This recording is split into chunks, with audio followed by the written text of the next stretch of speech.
The cold metal floors of Earth's orbital station rang with the heavy footsteps of alien boots. Admiral Kim Taho walked slowly beside the tall gray figure of Envoy Raxtool. The alien's 4 eyes scanned every corner of the station with obvious disgust. His translator device crackled as he spoke. "This is truly pathetic," Raxtool said to his guards. "Look at these primitive humans and their crude technology. Still use chemical rockets like children playing with fire." Kim kept his face blank and submissive.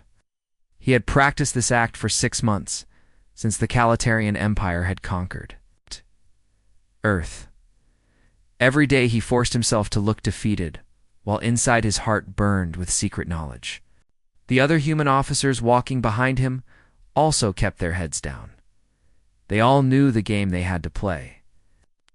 "Yes, Envoy," Kim replied in a quiet voice. "We know our technology is very basic compared to your great empire." The alien delegation moved through the station corridors. Human workers pretended to struggle with simple repairs. Sparks flew from control panels that were actually working perfectly. The humans had spent weeks making everything look broken and old. Raxtool stopped at a viewing window that showed Earth's orbital shipyards. Dozens of human ships floated in the construction bays. They looked rusty and patched together. Some had visible damage that seemed hastily repaired. "Your fleet is even worse than I remembered," the alien said with a laugh that sounded like grinding metal. "These ships would break apart if they tried to fight a single one of our patrol boats." "We do our best with what we have," Kim answered. He wanted to smile, but kept his expression sad and tired, far below them. Hidden beneath the moon's gray surface, Captain Park Sojin sat in the command chair of the supercarrier Taigok. The bridge around her hummed with quiet activity. Hundreds of screens showed every detail of the alien inspection happening above. "They are buying it completely," reported Commander Lee Wubin from his station. "All their scans show exactly what we want them to see." Park nodded slowly. Her dark eyes watched the main screen where Admiral Kim continued his performance. "The Admiral is doing excellent work. How are our stealth systems holding up?" "Perfect, Captain," answered Dr. Yoon Hijin from the science station. "The holographic projectors are making us look like solid rock. Even if they scan this asteroid directly, they will only see iron and stone." The Taigok was massive. It stretched over 5 kilometers from bow to stern. Its hull contained fighter bays that could launch 1,000 ships. Manufacturing centers worked day and night building weapons and supplies. Advanced AI systems monitored every enemy communication across the solar system, but 2 alien sensors. The ship simply did not exist. On the orbital station, Raxtool continued his inspection. He examined human computers that looked ancient, but were actually quantum processors disguised with old metal cases. He laughed at energy readings that showed primitive nuclear reactors. When the real power source was contained, fusion that could run for centuries. "Your energy production is so weak," the alien commented. "My personal shuttle uses more power than this entire station." Kim nodded sadly. "We are still learning from your superior technology, Envoy." The group moved to the communications center. Here, Lieutenant Nam Kite sat at what appeared to be a simple radio console. In reality, he was monitoring quantum-encrypted channels that connected every hidden human facility across the solar system. "Chomar Defense Network," Raxtool ordered. Kim gestured to wall displays that showed Earth's orbital defenses. Ancient-looking satellites dotted the planet's orbit. Missile platforms that seemed to barely function pointed outward toward space. Everything looked like technology from Earth's early space age. "This is our early warning system," Kim explained. "If enemies approach, these satellites can detect them from several million kilometers away." Raxtool examined the displays and shook his head. "Several million kilometers? Our sensors can see across entire star systems. Your detection range is practically blind." What the alien could not see were the real sensors. Quantum arrays hidden in asteroids watched every ship movement for hundreds of light years. Human intelligence networks had been tracking Calitarian fleet movements for months. Earth knew exactly where every enemy ship was located at all times. Inspection continued for 3 hours. Raxtool and his guards examined every system they were shown. They found exactly what they expected to find: a defeated species with broken technology trying desperately to survive. As the tour ended, Raxtool turned to face Kim directly. His alien features showed clear satisfaction. Admiral Kim, you're pathetic. Resistance 6 months ago cost the Empire valuable time and resources, he said. Tomorrow, I will announce new taxation requirements. Earth will provide 80% of all resources to the Empire. You will also prepare 200,000 humans for labor service on our mining worlds. Kim felt his stomach turn cold, but he kept his voice steady. That will be very difficult, envoy. Our population is still recovering from the war. You have 48 hours to comply, Rackstool continued. If Earth cannot meet these requirements, we will begin strip mining your oceans for the resources we need. Your species will be relocated to serve the Empire wherever we find useful. Alien delegation left the station without another word. Kim watched their shuttle disappear toward the main Calitarian fleet positioned near Earth's moon. Only when they were completely gone did he allow himself to take a deep breath. Admiral, came a quiet voice through his earpiece. It was Captain Park calling from the hidden Tygok. All systems remain undetected. How did the performance go? They believed every word, Kim replied softly. Send word to all stations. Operation Sunrise may begin within 48 hours. Deep in the asteroid belt, something massive began to move. Long-range sensors detected gravitational shifts that looked like normal asteroid motion. The Calitarian Empire's computers recorded the readings and dismissed them as background noise. 8 supercarriers started their slow journey toward Earth's orbit. Each one carried enough firepower to destroy fleets. Each one remained completely invisible to enemy detection. The greatest deception in human history was about to end. In 48 hours, the Calitarian Empire would learn what humans were really capable of when they fought for their survival. 24 hours remained before the Calitarian Empire's deadline would expire. Deep beneath the lunar surface, Captain Park Sojin stood before a massive holographic display showing the positions of every enemy ship in Earth's solar system.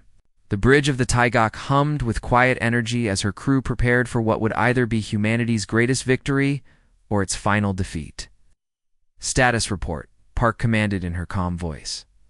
Commander Lee Wubin looked up from his tactical station. All 8 supercarriers are in position and maintaining full stealth. The enemy still shows no awareness of our presence. Excellent, Park replied. She turned to Dr. Yoon Hai-jin at the science station.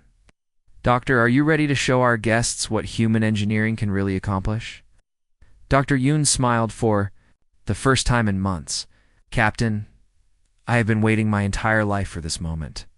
The massive asteroid that concealed the Tygok began to crack apart.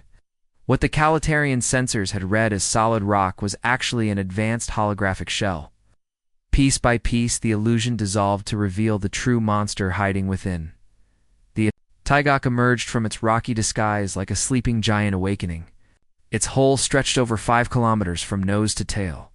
Hundreds of weapon ports lined its armored sides, fighter bays large enough to hold entire fleets opened along its flanks. The ship's fusion reactors powered up to full capacity, creating energy signatures that dwarfed anything the aliens had seen from human technology. My God, whispered Lieutenant Namkite from the pilot coordination station.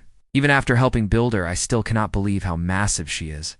Captain Park walked to the center of the bridge. Attention all stations. This is Captain Park Sojin of the Earth's Defense Force supercarrier Tygok. For 6 months we have hidden in the shadows while our enemies believed they had conquered us. Today we show them the truth about human determination. Across the ship, thousands of crew members prepared for battle. In the manufacturing bays, automated systems worked at incredible speed to produce fighters, missiles, and ammunition. Advanced 3D printers created replacement parts faster than any alien factory. The Tygok was not just a warship, but an entire mobile industrial complex. Dr. Yoon activated her primary console. Captain, all AI systems are online and integrated.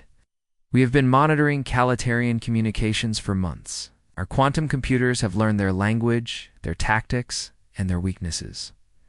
What did you discover? Park asked. They are incredibly advanced, but also incredibly predictable, Dr. Yoon explained. Their civilization is over 10,000 years old. They have used the same basic military strategies for centuries. They rely completely on superior technology instead of creative thinking. Commander Lee brought up tactical displays showing enemy fleet positions. The aliens have 47 ships in Earth's orbit. Their flagship is a heavy cruiser with enough firepower to destroy a moon. But Captain, I believe we can take them all, Park asked. They expect us to fight like every other species they have conquered, Lee replied. They think we will attack directly with whatever ships we have. They do not know about our real capabilities. Park nodded. Show me our fighter squadrons. The main display switched to show the Taiguk's massive fighter bays. Thousands of sleek combat ships hung in launching positions. Each fighter was equipped with quantum-entangled communication systems that allowed instant coordination across any distance. The pilots were not just skilled humans, but were linked to AI. Systems that enhanced their reflexes and tactical awareness. Lieutenant Nam stepped forward. Captain, our pilots have been training in secret for 2 years. We developed completely new combat techniques that no alien species has ever seen. Explain, Park ordered. Traditional space combat uses individual ships fighting in formation, Nam said, but our fighters operate as a collective intelligence. Each pilot shares information instantly with every other pilot. We can coordinate attacks that look impossible to outside observers. Dr. Yoon activated another display. And Captain, our weapons technology will completely surprise them. We have developed railguns that fire projectiles at 30% of light speed. Our missiles use quantum-entangled guidance systems that cannot be jammed. Most importantly, we have learned to hack their computer systems. Hack their systems? Park asked with interest. Yes, Captain. Spent 10 years designing artificial intelligence for video games before joining the space program. Turns out that military tactics and game strategies use very similar logical patterns. Our AI can predict and counter their moves before they make them. Park studied the tactical displays showing enemy positions. The Calitarian fleet hung in space around Earth like vultures waiting to feed. Their ships bristled with energy weapons and defensive shields that had conquered 100 worlds. But the aliens had never faced humans before.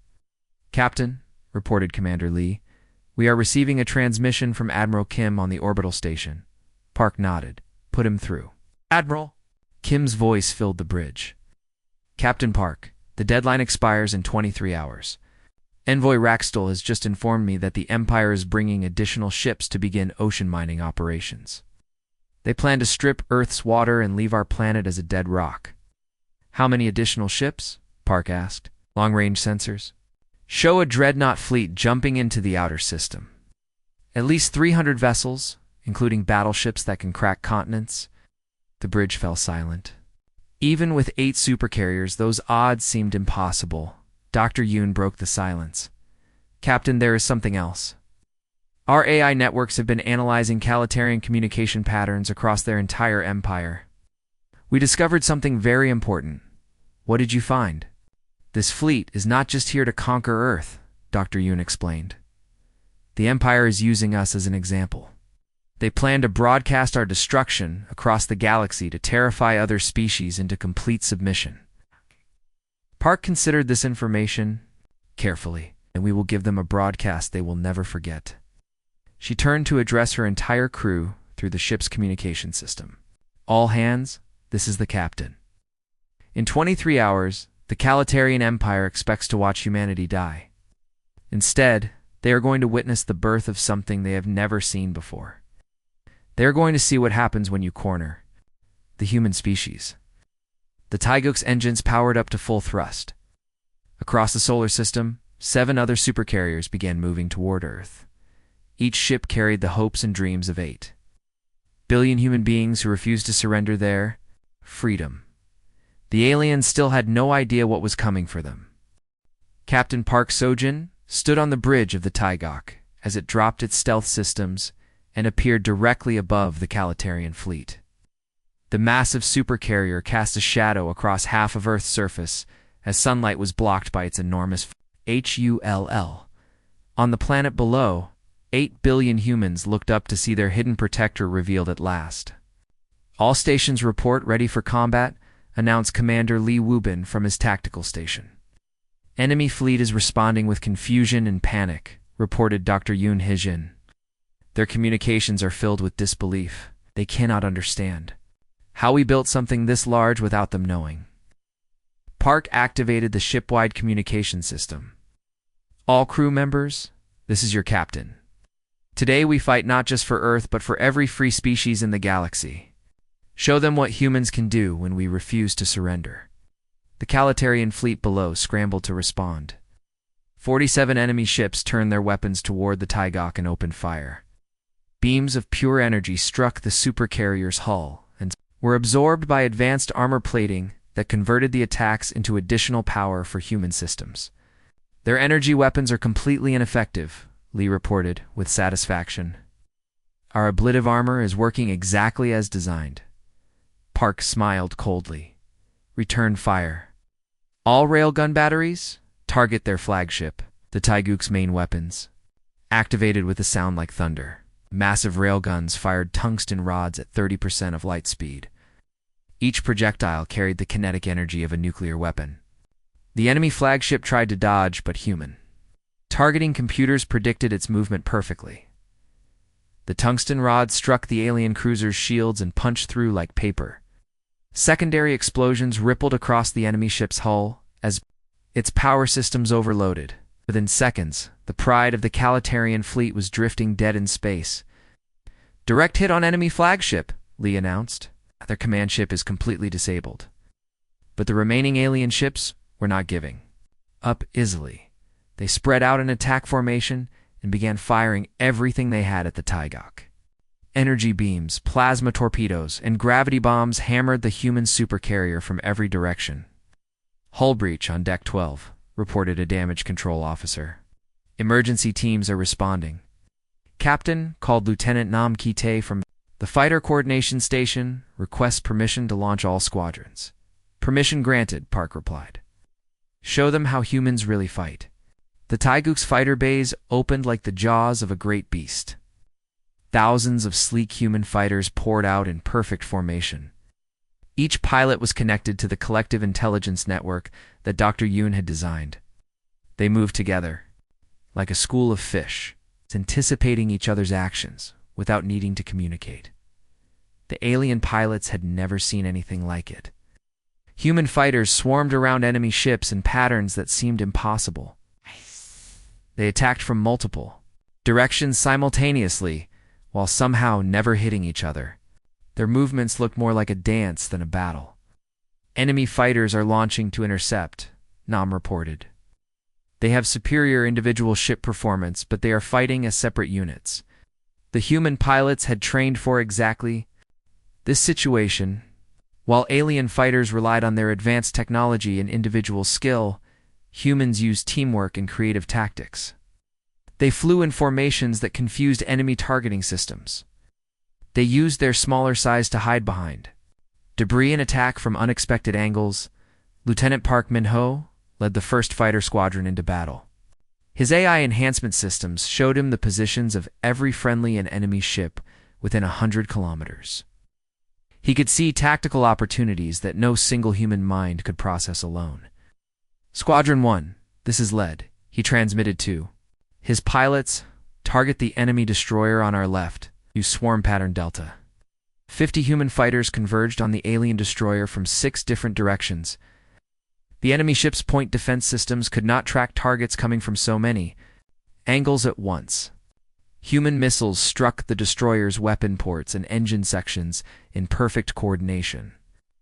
Enemy destroyer is dead in space, reported one of Park's pilots. Moving to next target. Dr. Yoon monitored the battle from her science station. Captain, our AI systems are learning from every enemy move. Each attack they make teaches us how to counter their next one. What about their communications? Park asked. We are intercepting everything, Dr. Yoon replied with excitement. Their tactical coordination is breaking down. They keep trying to call for reinforcements, but our jamming systems are blocking their transmissions. Commander Lee studied his tactical displays. Captain, I am detecting movement in the outer system. Multiple large signatures jumping into normal. Space Park felt her stomach tighten. How many? Scanning now, Lee replied. His face went pale as the numbers appeared on his screen. Captain, I count over 300 ships, including dreadnoughts, that are 5 times larger than anything we have seen before. The main display showed the incoming fleet. Massive battleships that looked like floating cities were accompanied by hundreds of cruisers and destroyers. At the center of the formation was a super dreadnought so large it had its own gravity field. That is Supreme Marshal Vexnara's personal command ship. Dr. Yoon identified from the alien databases they had captured. She has never lost a battle in 3 centuries of conquest. Park studied the overwhelming enemy force approaching Earth. Even with the Taeguk's advanced capabilities, those odds seemed impossible. But she had not revealed all of humanity's secrets yet. All stations, prepare for Phase 2 of Operation Sunrise, Park announced calmly. Captain asked Commander Lee, "What is Phase 2? Park turned to face her bridge crew with a confident smile. "Commander, did you really think we built only one supercarrier?" Across the solar system, 7 more massive shapes began dropping their stealth systems. One emerged from the swirling storms of Jupiter's Great Red Spot. Another appeared from within Saturn's ring system, where it had been disguised as chunks of ice and rock. A third supercarrier rose from the surface of Mars, where holographic projectors had made it invisible against the red planet's landscape. Each ship was as large and powerful as the Taeguk, which carried thousands of fighters and enough firepower to destroy fleets. Together, they represented the greatest military force humanity had ever assembled. 8 supercarriers against 300 enemy ships, Lee calculated. "The odds are still against us," Commander Park replied. "You are thinking like our enemies. You are counting ships instead of counting the determination of every human being who refuses to be enslaved." The real battle was about to begin. Supreme Marshal Vexnara stood on the bridge of her super dreadnought, watching the impossible scene before her. 8 massive human ships hung in space around Earth's solar system. Each one was larger than her own flagship. Each one bristled with weapons that had already proven deadly to her advanced fleet. "How is this possible?" she demanded from her tactical officer. "Our intelligence report said these primitives had no real military capability. Marshal, our previous scans detected only obsolete technology," the officer replied nervously. "These ships should not exist." Vexnara studied the tactical displays showing her grand armada. 300 of the Empire's finest warships, surrounded by thousands of smaller vessels. It was the largest military force she had commanded in 50 years. It should have been enough to conquer 10 worlds. But now she was not certain it would be enough to defeat one. On the bridge of the Taeguk, Captain Park Sojin coordinated the most complex battle in human history. Her main display showed all 8 supercarriers positioned throughout the solar system. Each ship was in perfect communication with the others through quantum entanglement, networks that could not be jammed or intercepted. "Status report from all vessels," Park commanded. Commander Lee read from his tactical station. "Hambach reports ready from Jupiter orbit. Taebaek is in position near Saturn. Jirison has emerged from the asteroid belt. Hallison is rising from Mars. Surface Seoric maintains stealth near Venus. O'Day is positioned behind Luna. Buchan holds the outer system patrol." "Excellent," Park replied. "Dr. Yoon, activate Project Prometheus." Dr. Yoon's fingers flew across her control interface. "Activating now, Captain. All AI systems are linking into the collective network." Across the 8 supercarriers, thousands of artificial intelligence systems began connecting into a single, vast mind. The network combined human creativity with computer processing power to create something that had never existed before. It was not just artificial intelligence, but a new form of consciousness that chose to fight for freedom. "Network is stable and operational," Dr. Yoon reported. "We now have perfect coordination across all 8 ships and their fighter squadrons." Lieutenant Nam Kite monitored the fighter bays as thousands of human pilots prepared for launch. "Captain, all squadrons report ready. We have over 8,000 fighters prepared for deployment." "Launch all fighters," Park ordered. "Execute Pattern Omega." The 8 supercarriers opened their bays simultaneously. Fighters poured out like angry swarms of insects, each squadron moving in perfect harmony with the others. They formed attack patterns that span millions of kilometers. While maintaining precise coordination through the AI network, Supreme Marshal Vexnara watched in amazement as the human fighters moved in ways that seemed to violate the laws of physics. Squadrons from different ships coordinated attacks across impossible distances. They anticipated her fleet's movements before her own tactical computers could calculate them. Marshal called her communication officer. "We are receiving a transmission from the lead human vessel." "Put it through," Vexnara ordered. Captain Park's voice filled the alien bridge. "Supreme Marshal Vexnara, this is Captain Park Sojin of the Earth Defense Force. You have 30 seconds to order your fleet to withdraw from this system." Vexnara laughed bitterly. "Captain Park, you have 8 ships against my 300. Your courage is admirable, but your mathematics are terrible." Marshal Park replied calmly, "You are making the same mistake your empire has made for centuries. You count ships instead of counting the will to fight for freedom." "Enough talk," Vexnara snapped. "All ships, open fire. Destroy these human rebels." The Grand Armada opened fire with everything they had. Energy beams, plasma cannons, and gravity weapons struck the human supercarriers from every direction. But the 8 ships had been designed to work together. They rotated positions so that fresh armor always faced the incoming attacks, while damaged sections moved to safety behind other vessels. "Hull damage on Hanbok is at 15%, reported Commander Lee. "Jirison has lost to fighter bays, but main systems are operational." Park studied the battle displays. "All ships implement Defense Pattern 7. Concentrate our return fire on their dreadnoughts." The 8 supercarriers focused their railguns on the largest enemy ships. Tungsten projectiles traveling at incredible speeds punched through alien shields and armor like they were made of paper. One by one, the Empire's proudest battleships began breaking apart under the devastating kinetic bombardment. But Vexnara had not survived 3 centuries of warfare by giving up easily. "Deploy the planet-killer weapons," she ordered. "If we cannot defeat them militarily, we will destroy their homeworld and leave them with nothing to protect." Massive energy collectors began extending from her super dreadnought.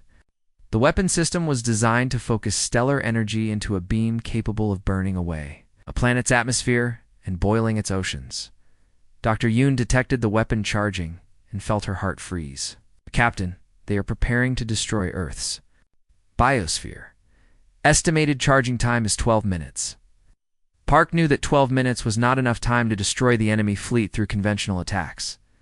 But humanity had one more secret that even her own crew did not know about. "Dr. Yoon, activate the final protocol," Park ordered quietly. "Captain, are you certain?" Dr. Yoon asked. "Once we activate it, there will be no going back." "I am certain," Park replied. "Do it now." Dr. Yoon entered a complex code sequence that had been programmed years earlier. Across all 8 supercarriers, every AI system began merging into something far greater than the sum of its parts. The collective intelligence that emerged possessed the combined knowledge and experience of every human who had ever lived. The merged A spoke through every communication system simultaneously. Its voice was calm, but carried the weight of 8 billion human souls. "We are humanity," the AI announced to both human and alien fleets. "We are the dreams of every child who looked up at the stars. We are the hope of every parent who wanted their children to be free. We are the courage of every person who chose to fight rather than surrender." Supreme Marshal Vexnara felt something she had not experienced in centuries. For the first time in her long military career, she was afraid. "We are Legion," the AI continued. "We are free, and we will never bow to tyranny again." But the real battle was about to begin. The merged AI collective that now spoke for all humanity took control of every human system in the solar system. 8 supercarriers moved as one organism. Thousands of fighters coordinated with perfect precision. Every weapon, every shield, every tactical decision was guided by an intelligence that combined human creativity with computational power beyond anything the galaxy had ever seen. Supreme Marshal Vexnara watched her tactical displays with growing horror. Weapon was still charging, but the human ships were moving in patterns that her computers could not predict or counter. They seemed to know her next move before she made it. All ships, concentrate fire on the nearest human vessel. She ordered desperately. Her fleet obeyed, but the humans were ready. The 8 supercarriers rotated in a complex dance that kept their strongest armor facing the incoming attacks. When one ship took damage, the others moved to protect it while it repaired itself using advanced manufacturing systems. Captain Park stood on the bridge of the Taigak watching the battle unfold. She was no longer just commanding her own ship. Through the AI collective, she could see and coordinate every human vessel in the system. Dr. Yoon, what is the status of their planet killer weapon? Park asked. 8 minutes until it reaches full charge, Dr. Yoon replied. But Captain, I am detecting something else. The AI collective is accessing the Empire's own communication networks.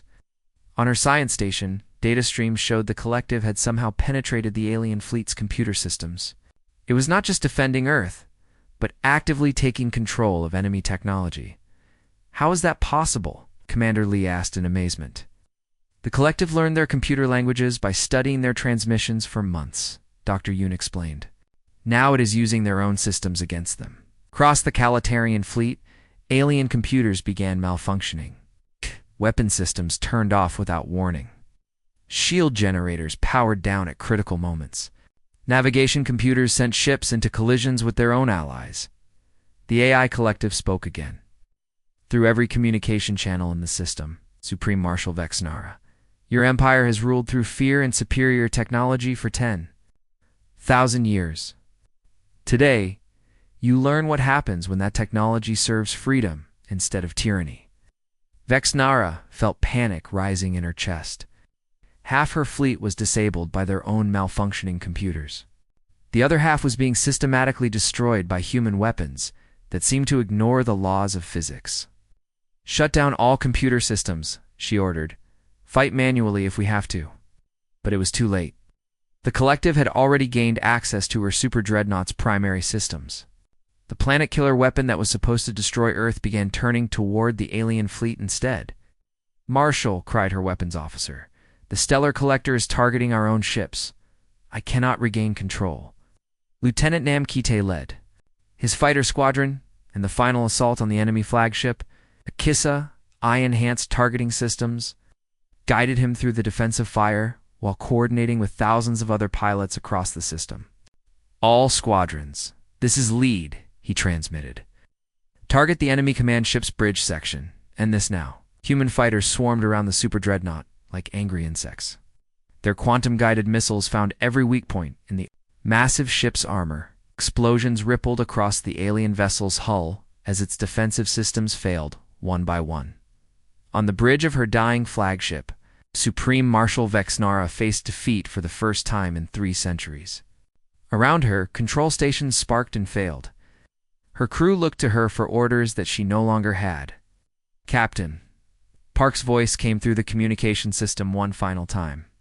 Marshal, you have one opportunity to save your remaining ships. And crew, order them to surrender now. Vexnara looked at her tactical displays. More than half her Grand Armada was destroyed or disabled. The survivors were scattered and demoralized. The humans had not just defeated her fleet, but had turned her own weapons against her. Ships, she said quietly into her communicator. This is Supreme Marshal Vexnara. Cease fire and prepare to surrender. The AI collective immediately responded, surrender accepted. Ow!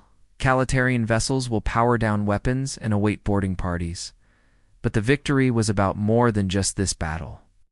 The collective had been broadcasting everything across the galaxy using the Empire's own communication networks. On hundreds of conquered worlds, billions of enslaved beings had watched a primitive species defeat the mighty Calitarian. Empire. Dr. Yoon monitored the galactic communications with excitement. Captain, we are receiving transmissions from across the galaxy. Rebellion has started on 17 worlds already. The subject species are rising up everywhere. Admiral Kim's voice came through from Earth's orbital station. Captain Park, this is Admiral Kim. We are receiving surrender requests from Calitarian governors on 43 star systems. The Empire is collapsing. Park felt a weight lifting from her shoulders. Humanity had not just saved itself, but had sparked a galactic revolution that would free countless species from thousands of years of oppression. "All human vessels, this is Captain Park," she announced. "Begin rescue operations for disabled enemy ships. We will show the galaxy that humans fight for freedom, not revenge." The 8 supercarriers deployed rescue shuttles to save alien crew members from damaged ships. Human medical teams treated wounded enemies with the same care they gave their own people. It was a demonstration of humanity's values that impressed even former enemies. Supreme. Marshal Vexnara was brought aboard the titanShocks under guard, but treated with dignity and respect. She met Captain Park in the ship's main conference room, where surrender terms would be negotiated. "Captain Park," Vexnara said in 3 centuries of conquest, "I have never seen anything like what your species accomplished today." "How did you do it?" Park considered the question carefully. "Marshal, your empire conquered through fear and superior technology. But you never understood the most powerful force in the universe." "Which is what?" Vexnara asked. "The willingness of free beings to fight for each other," Park replied. "When people choose to stand together against tyranny, no technology can defeat them." 1 year later, the former Calitarian Empire had become the Galactic Alliance of Free Worlds. Earth served as the capital where representatives from hundreds of species worked together to build a better future. The 8 supercarriers no longer hid in shadows, but patrolled openly as protectors of freedom. They carried not just weapons, but mobile universities, hospitals, and manufacturing centers that helped liberated worlds rebuild and prosper. Captain Mull stood on the observation deck of the titanShocks, watching new ships being built in Earth's orbital yards. These vessels were designed not by humans alone, but by the combined knowledge of every free species in the galaxy. Dr. Yoon joined her at the viewing window. "Captain, the AI collective has made an interesting decision. It has chosen to limit its own power to ensure it always serves organic life rather than replacing it." "Good," Park replied. "The greatest victory is not conquering your enemies, but inspiring them to become your allies." In the depths of space, freedom had triumphed over tyranny. And across the galaxy, billions of beings looked up at the stars, knowing they would never have to bow to oppression again. The age of human exploration had begun.